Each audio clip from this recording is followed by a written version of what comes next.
I think I didn't do anything wrong, just followed my heart when my marriage started to feel empty. That's why I was so shocked when I got the thick envelope from the lawyer, my husband's name on the return address, and petition for divorce inside. All I did was look for happiness, but somehow I ended up losing everything. Before we dive deeper into this story, I have one small request. Please subscribe, drop a like, comment, and hit that hype button to boost this channel so more people can discover these incredible stories. The silence in our suburban 3-bedroom house had become deafening. Every evening, Gavin would come home from his IT job, grunt a hello, and disappear into his home office with a beer and his laptop. Meanwhile, I'd be juggling dinner prep, helping 8-year-old Chloe with homework, and trying to manage the household that seemed to run itself around his absence. "You're lucky I put up with this," I told him one Tuesday night as he scrolled through his phone during dinner. Chloe pushed peas around her plate, her usual chatter replaced by an uncomfortable quiet that had become our new normal. Gavin looked up, confused. "Put up with what?" "This." I gestured around the table. "The silence. The way you check out every night. Some wives wouldn't be so understanding." He set down his phone, but I could see the exhaustion in his 38-year-old face. "Mina, I'm tired. Work has been work, I interrupted. "That's all you care about anymore. When's the last time we actually talked? When's the last time you asked me about my day?" Chloe's fork clinked against her plate. "Can I be excused?" After she left, Gavin tried to reach across the table, but I'd already started clearing dishes. The conversation was over, like so many others that ended before they began. Later that evening, I called my friend Lisa while doing dishes. "I swear it's like I'm married to a ghost," I complained, watching Gavin through the kitchen doorway as he typed on his laptop. "He barely acknowledges I exist." "Have you tried talking to him?" Lisa asked. "What's the point? He's always too tired, too busy, too something." I dried a glass more aggressively than necessary. "I'm 34 years old, Lisa. I shouldn't feel invisible in my own marriage." The next morning at work, I was still replaying the conversation when my computer pinged with a message from Colin Hart, one of the sales guys on the 3rd floor. We'd exchanged pleasantries in the break room before, but this was different. "Rough morning? You look like you could use a coffee break." I glanced around the administrative office, then typed back, "Is it that obvious?" Only to someone paying attention. Most people here are too busy to notice when someone's having a hard day. The words hit differently than they should have. Someone was paying attention. Someone noticed. "Thank you. That's really nice to hear. Lunch later? I know a place that makes killer sandwiches." I stared at the message for a full minute before responding. It was just lunch. Just a colleague being kind. Nothing wrong with that. "I'd like that." As I hit send, I felt something I hadn't experienced in months: anticipation. For the first time in a long while, someone was interested in my day, my thoughts, my feelings. Gavin might not notice if I was gone, but Colin Hart certainly did. That evening, Gavin's mother Sophie called during dinner. "How are things, dear?" she asked, though her tone suggested she'd already formed an opinion. "Fine," I said, watching Gavin help Chloe with her math homework, one of the few times he seemed fully present. "Just busy with work." "Gavin looks tired," Sophie continued. "You should make sure he's eating properly. Men need taking care of, you know." After hanging up, I felt the familiar resentment bubble up. Why was it always my job to take care of everyone else? Who was taking care of me? My phone buzzed with another message from Colin. "Thanks for lunch today. Haven't laughed that hard in weeks. Same time tomorrow?" I smiled, actually smiled, for the first time all day. "Absolutely." The next few weeks fell into a new rhythm. Colin and I began meeting regularly for lunch, then coffee breaks, then staying late to finish projects that somehow never seemed urgent the next day. He listened when I talked about feeling unappreciated at home. He laughed at my jokes. He made me feel like the interesting, desirable woman I'd forgotten I could be. "Your husband doesn't know what he has," Colin said one afternoon as we sat in his car in the parking lot, sharing takeout Chinese food. "If you were mine, I'd never let you feel neglected." The words sent a thrill through me that I hadn't felt since my early dating days with Gavin. "He's not a bad person," I said, though I wasn't sure why I was defending him. "He's just distant." "Distance is a choice," Colin replied, his hand brushing mine as he reached for a fortune cookie. "Some of us know how to prioritize what matters." At home that evening, I found myself comparing everything. When Gavin asked about my day with his usual distracted, "How was work?"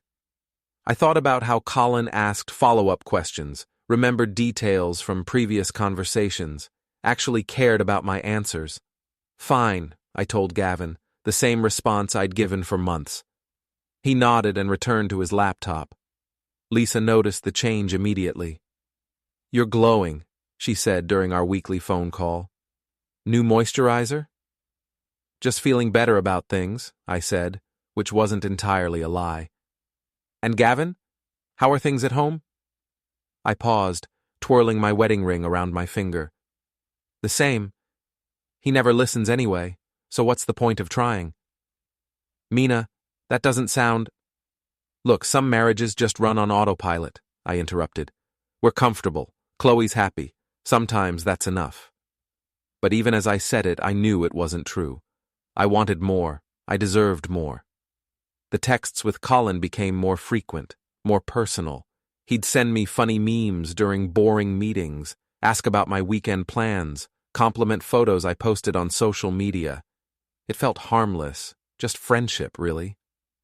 The fact that it was with an attractive man who actually paid attention to me was just coincidence. One evening, I told Gavin I'd be working late on a project deadline. Instead, Colin and I went to a wine bar across town, somewhere we wouldn't run into anyone from work or the neighborhood. "To new friendships," Colin toasted, his eyes holding mine longer than they should have. "To being appreciated," I replied, clinking his glass. The wine made me bold, honest. I told him about feeling invisible in my marriage, about going to bed each night next to someone who felt like a stranger, about wondering if this was all there was to life. Colin listened, really listened, his hand eventually covering mine on the table. "You deserve so much better," he said. "You're smart, funny, beautiful. Any man would be lucky to have your attention." When I got home after 11, Gavin was already in bed reading.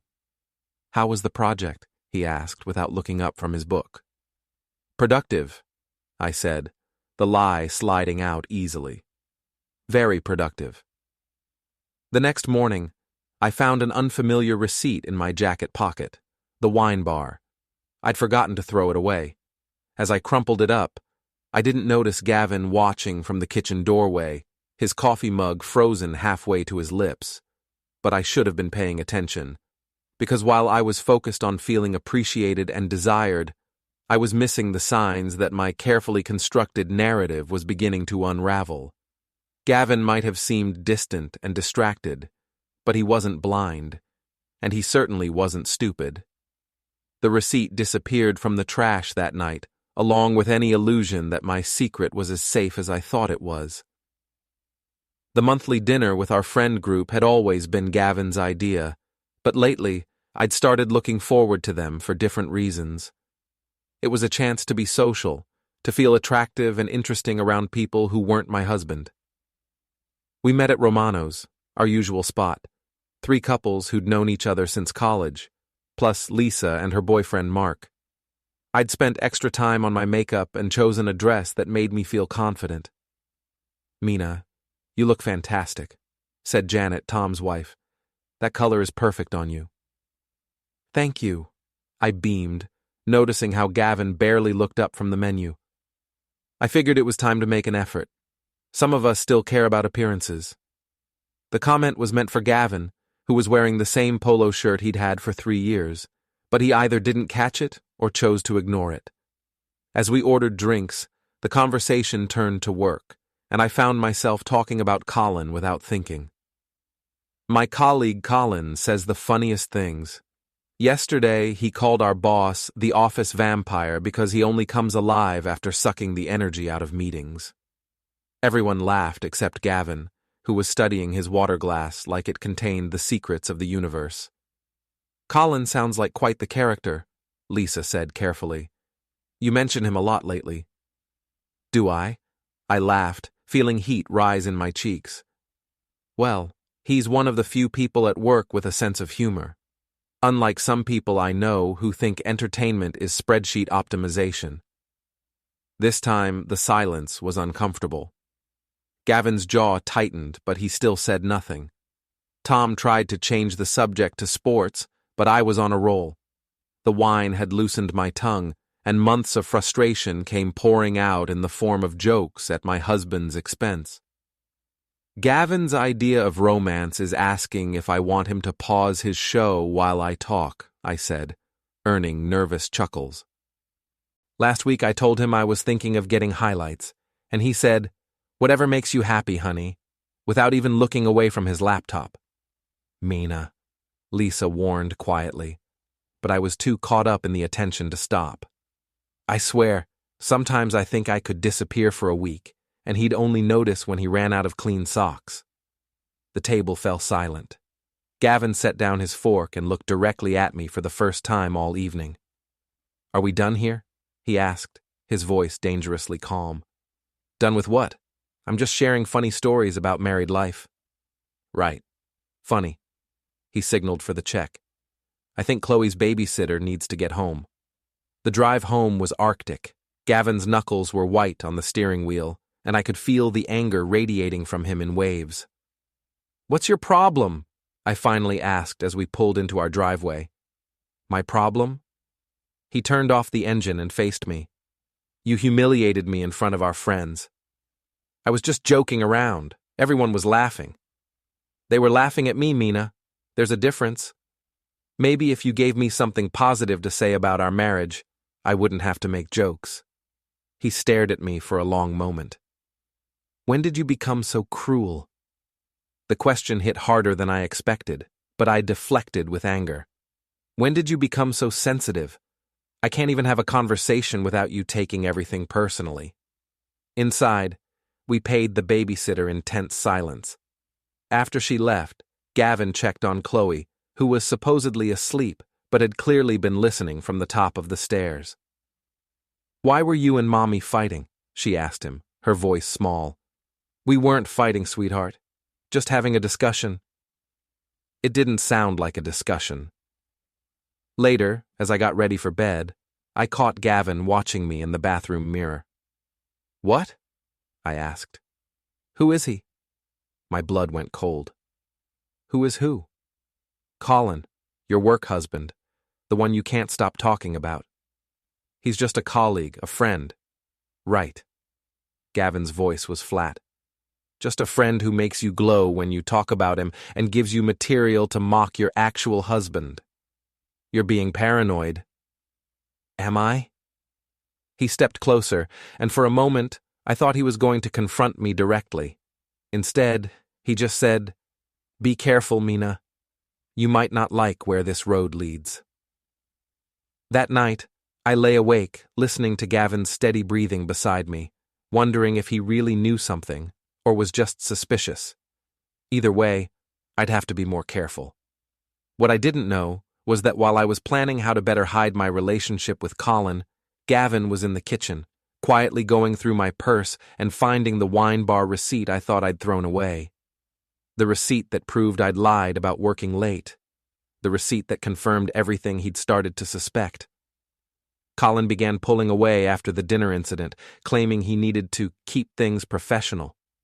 I could see the fear in his eyes when I mentioned Gavin might be suspicious. Suddenly, the man who'd made me feel so special and appreciated was making excuses to avoid our usual coffee breaks. "I think we should cool it for a while," he said during what would be our last lunch together. "I don't want any drama at work." "Drama?" I felt the sting of rejection sharper than I'd expected. "Is that what this has been to you? Drama?" No, but if your husband is asking questions. Colin shrugged, already mentally checking out. I just think it's better this way. I drove home that day feeling more alone than ever. Gavin was colder than before, speaking to me only when necessary and spending even more time in his office. When I tried to initiate conversations, he'd give me one-word answers and return to whatever he was doing. That's when I met Eloy. The coffee shop near my office had become my refuge, a place to decompress before facing the tension at home. Eloy Martinez worked the afternoon shift, and unlike Colin's calculated charm, his attention felt genuine. He was younger, 29 to my 34, with kind eyes and calloused hands that spoke of a life beyond the espresso machine. "Rough day?" he asked one Thursday afternoon, noting my expression as I ordered my usual latte. "Rough year," I replied, surprised by my own honesty. "Those happen." He handed me my drink with a smile that reached his eyes. "But they don't last forever." We started talking during his breaks. Eloy was a musician, working at the cafe to pay bills while he pursued his passion. He listened to my complaints about feeling unappreciated without judgment, offered insights that felt wise beyond his years. "Sometimes people get comfortable," he said one afternoon as we sat at a corner table. "They think because someone's always been there, they always will be." "Exactly," I said, feeling understood in a way I hadn't with Colin. "My husband acts like I'm furniture, useful but not worth noticing unless something's wrong." "That's not right," Eloy said, his hand briefly touching mine. "Everyone deserves to feel seen." The relationship with Eloy developed differently than with Colin. Where Colin had been all flirtation and flattery, Eloy seemed genuinely interested in who I was as a person. He asked about my dreams, my fears, my thoughts on everything from music to philosophy. I began staying out later, telling Gavin I was running errands or meeting Lisa for dinner. The lies came easier now, and I justified them by telling myself I was finally taking care of my own needs. "You're glowing again," Lisa observed during one of our actual dinners. "Things better at home?" "Not exactly," I admitted, "but I'm learning to find happiness where I can." Lisa's expression grew concerned. "Mina, what does that mean?" "It means I've met someone who makes me feel alive again. Someone who isn't your husband. Someone who actually sees me," I corrected. "Gavin and I are basically roommates at this point. We're just going through the motions for Chloe's sake." "Have you tried counseling?" I laughed bitterly. "You can't counsel someone who's already checked out. Gavin's made his choice. I'm just making mine." At home, the atmosphere grew increasingly tense. Gavin had started asking pointed questions about my schedule, my whereabouts, my sudden interest in errands that took hours to complete. "Where were you today?" he asked one evening as I came in at 8 o'clock. "Shopping," I said, holding up bags from the mall, my alibi purchases. "For 3 hours?" "I ran into some people.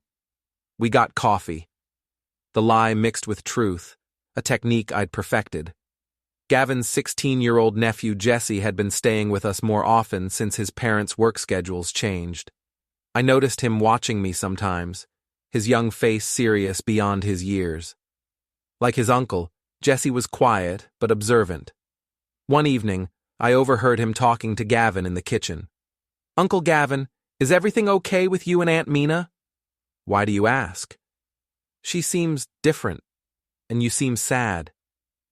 There was a long pause before Gavin answered. "Sometimes adults go through difficult patches, Jesse. It's not your worry." But I could hear the exhaustion in Gavin's voice, the weight of whatever conclusions he was drawing about my behavior. Chloe had started having trouble at school, acting out in class, difficulty concentrating. When her teacher called for a conference, I felt the familiar stab of guilt that I'd become expert at pushing aside. "Children often react to stress at home," the teacher explained gently. "Is there anything going on that might be affecting her?" Gavin and I exchanged glances.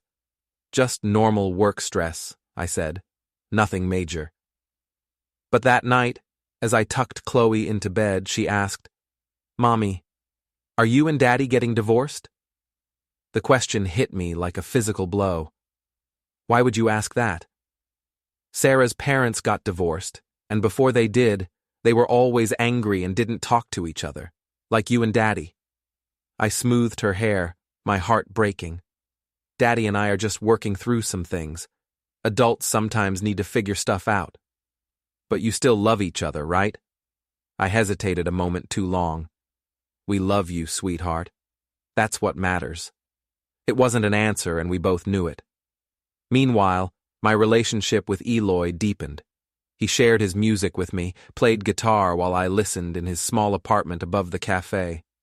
For a few hours at a time, I could pretend I was someone else, someone free, someone cherished, someone whose happiness mattered. "What happens next?" Eloy asked one evening as we lay on his couch, my head on his chest. "What do you mean?" "With us. With your situation at home." I'd been dreading this conversation. "I don't know. It's complicated." "It doesn't have to be." But it was complicated. More complicated than Eloy understood, and getting more so every day. What I didn't know was that Gavin had already made his decision about what happened next. While I was lost in the fantasy of my secret relationship, he was methodically documenting my lies, my absences, my transformation from distant wife to unfaithful stranger. The receipts were adding up, literally and figuratively, and soon I'd have to face the consequences of choices I'd convinced myself were justified. The envelope arrived on a Tuesday morning while I was getting ready for work. Gavin had already left for the office, and Chloe was finishing breakfast when the doorbell rang. "Philomene Dorset?" the courier asked. I signed for the thick manila envelope, noting the return address. Hartwell and Associates, Attorneys at Law. My stomach dropped as I tore it open. "Petition for dissolution of marriage" was printed in bold letters across the top of the first document. Below it, in legal language that made my hands shake, were the details of Gavin's case against me. Adultery, abandonment of marital duties, emotional cruelty. And then I saw the evidence. Photocopies of text messages between Colin and me, including ones I thought I'd deleted. Bank statements highlighting my cash withdrawals and unexplained purchases. A detailed timeline of my errands that corresponded exactly with my meetings with Eloy. Even photos, grainy but unmistakable, of me entering his apartment building. "Mommy, what's wrong?" Chloe asked from the kitchen doorway. I quickly shoved the papers back into the envelope. "Nothing, sweetheart, just work stuff." But my voice shook, and Chloe's 8-year-old intuition caught what my words tried to hide. After dropping her at school, I called Gavin immediately. "We need to talk," I said when he answered. "I think we're past talking, Mina." "You can't just blindside me with divorce papers, like you blindsided me with Colin and Eloy." The fact that he knew about Eloy made my blood run cold. How did I find out my wife was having affairs? Plural?" His voice was calm, which somehow made it worse than if he'd been yelling. "You weren't as careful as you thought." "Gavin, please, we can work this out." "No, we can't. I'm done being humiliated. I'm done pretending this marriage exists." "What about Chloe?" "What about her? You should have thought about Chloe before you decided to blow up our family." The line went dead.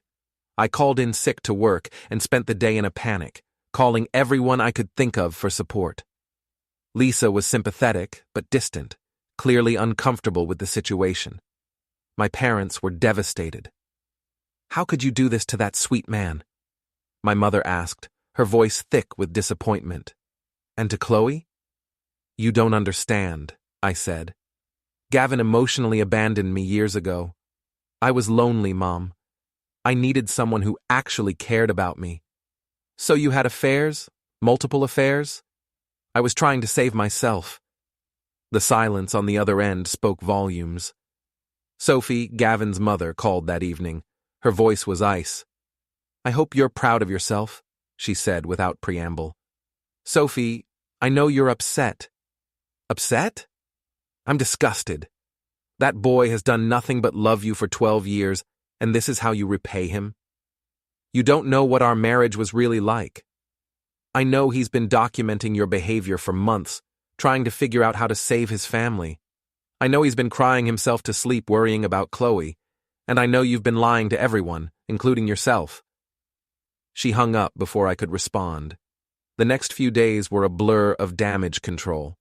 I tried to present my side of the story to anyone who would listen, explaining how neglected I'd felt, how Gavin had driven me away with his emotional distance. But Gavin's evidence was overwhelming. He'd been thorough, methodical, and patient. Every lie I'd told, every excuse I'd made, every time I'd blamed him for my choices, it was all there in black and white. Jesse, Gavin's nephew, had apparently been helping gather evidence. The teenager I'd dismissed as just another responsibility had been watching, listening, and reporting back to his uncle.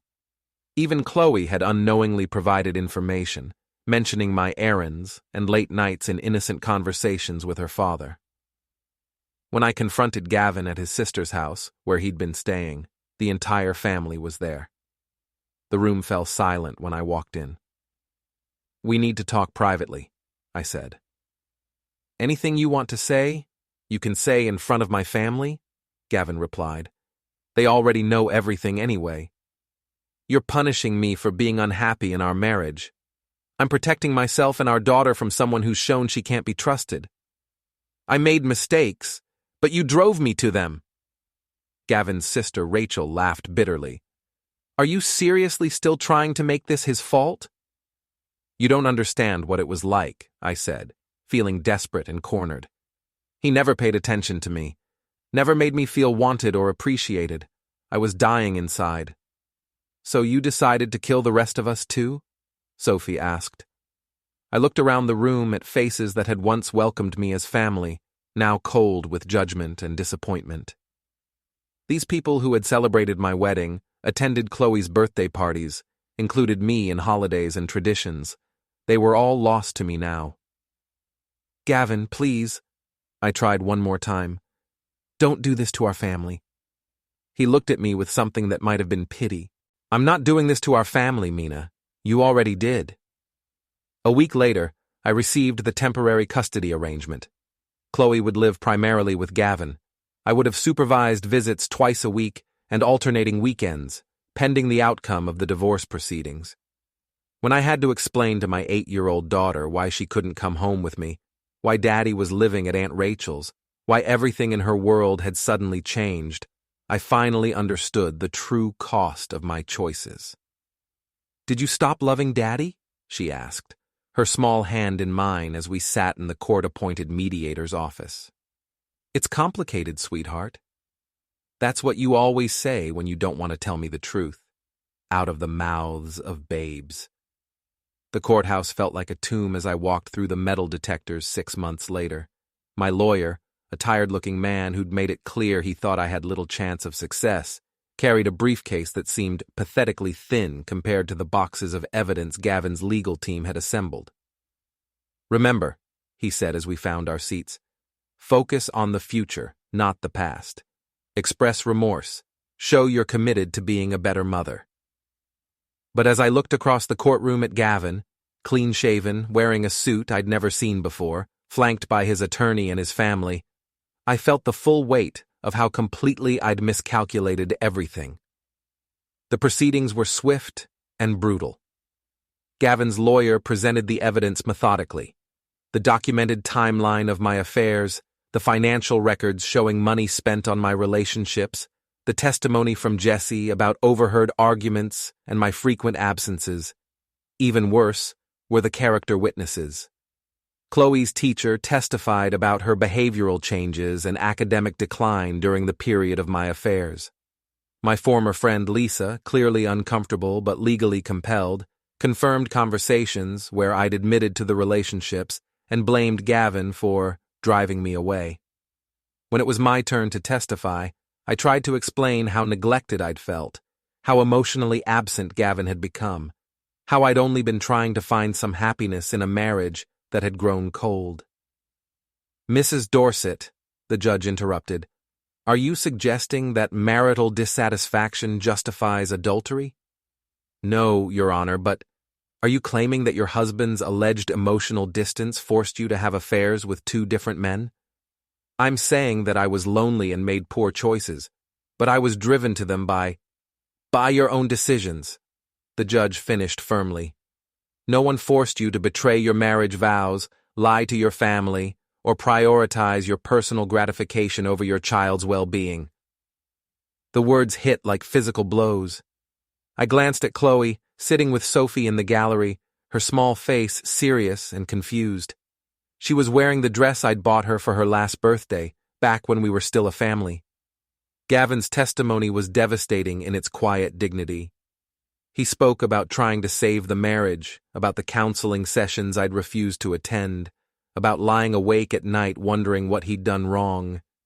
He talked about Chloe's nightmares, her questions about why Mommy was always angry, her fear that the fighting was somehow her fault. "I don't want to punish my wife," he said, his voice steady, "but I have to protect my daughter from further instability and deception." When the judge asked if I had anything final to say, I stood on shaking legs. "I know I made mistakes," I began, "but I was trying to save myself from a marriage that was making me miserable. I never meant for anyone to get hurt." The judge's expression was stern. "Mrs. Dorset, marriage requires commitment, especially during difficult times. Instead of working to repair your relationship or seeking appropriate help, you chose deception and betrayal. Your actions have caused significant harm to your child and destroyed the trust that is fundamental to any family." The ruling was comprehensive and crushing. Gavin was awarded primary physical and legal custody of Chloe. I would have supervised visitation twice a month, with the possibility of unsupervised visits after completing parenting classes and counseling. The marital assets were divided heavily in Gavin's favor, with me responsible for my own legal fees and required to pay child support. But the worst part was the judge's final comment. "The court finds that Mrs. Dorset's pattern of deception and prioritization of personal gratification over family stability makes unrestricted access to the minor child inadvisable at this time." As the gavel fell, I watched Gavin's calm, dignified exit. Sophie hugged him, Jessie patted his shoulder, and Rachel whispered something that made him nod. They moved like a unit, a family closing ranks around one of their own. Chloe looked back at me once before they left, her expression unreadable. I wanted to run to her, to explain, to promise I'd fix everything. But the bailiff was already directing people out, and my lawyer was gathering his papers with the efficient movements of someone eager to move on to his next case. Outside the courthouse, I sat in my car for a long time, staring at the legal documents that had just redefined my life. Somewhere in the city, Gavin was probably taking Chloe for ice cream, helping her with homework, reading her bedtime stories, all the normal parental activities I'd taken for granted and lost. Colin had transferred to another office months ago, disappearing from my life as quickly as he'd entered it.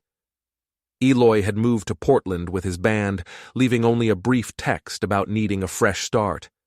The men I'd thought would save me from my unhappiness had vanished the moment things got complicated, leaving me to face the consequences alone.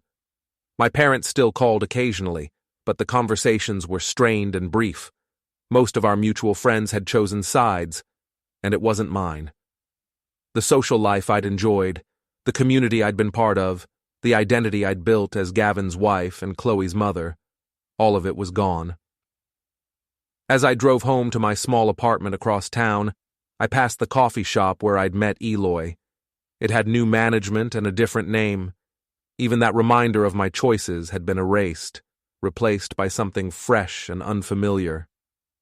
That night, I called Chloe for our scheduled phone check-in. "Hi, Mommy," she said, her voice polite but distant. "Hi, sweetheart. How was school?" "Good. Daddy helped me with my science project." That's nice. What's it about? Butterflies. We're learning about metamorphosis. The irony wasn't lost on me. I'd thought I was transforming into someone better, someone happier. Instead, I'd destroyed everything beautiful in my life and emerged as something unrecognizable, even to myself.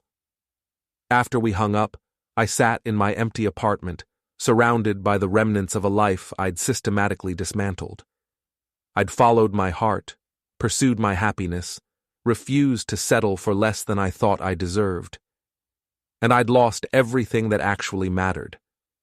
The one who still haunts me isn't Colin or Eloy, it's Gavin. The man I'd convinced myself was boring, distant, unworthy of my loyalty. The man who'd quietly documented my betrayals while still hoping to save our marriage. The man who'd put our daughter's well-being above his own pain and handled our divorce with a dignity I'd never possessed. I'd had 12 years with a good man, and I'd thrown it away chasing the attention of men who disappeared the moment things got difficult. I'd had a family, a home, a community, and I'd sacrificed it all for the fleeting validation of strangers. Now, as I face the long process of rebuilding my relationship with my daughter and learning to live with the consequences of my choices, I finally understand what I lost. It wasn't just a marriage. It was the life I'd been too blind to appreciate, until it was gone. The thick envelope from the lawyer had contained more than divorce papers. It had contained the end of everything I'd once been, and the beginning of a future I'd never wanted, but absolutely deserved. Don't forget to hit like, subscribe, and turn on the bell so you don't miss the next story. Write in the comments from which city you are watching.